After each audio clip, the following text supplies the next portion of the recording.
Alors, il y a une situation en ce moment, qui est désagréable pour toi et on t'invite à vraiment peser le pour et le contre, hein, parce que là, tu te sens un petit peu seule pour faire face, à cette situation qui arrive dans ta vie. Mais on te dit de bien peser le pour et le contre parce que justement, si tu arrives vraiment à faire la part des choses, le succès est assuré pour toi. Ça veut dire que tu vas réussir, à t'en sortir malgré le fait qu'il y ait peut-être des petits, secrets derrière toi, des épreuves cachées pardon, qui se préparent.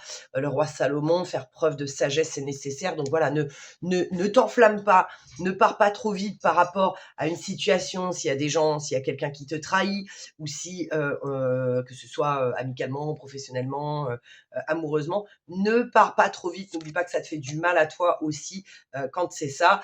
On te dit que les sacrifices sont le prix de l'indépendance. Et oui, tu le sais, la seule main qui peut t'aider, c'est celle qui est au bout de ton bras. Et si tu veux avoir des choses, eh bien, il va falloir que tu apprennes toujours à t'aider toi-même en priorité. Il faut sortir du rôle du sauveur et s'occuper des autres d'abord avant de s'occuper de nous.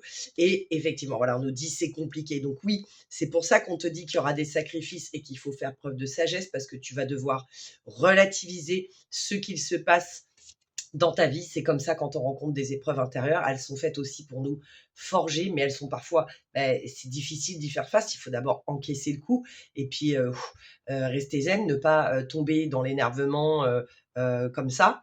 Et on nous dit que tu n'es pas au bout de tes surprises. Donc c'est pour ça, voilà, t'es prévenu.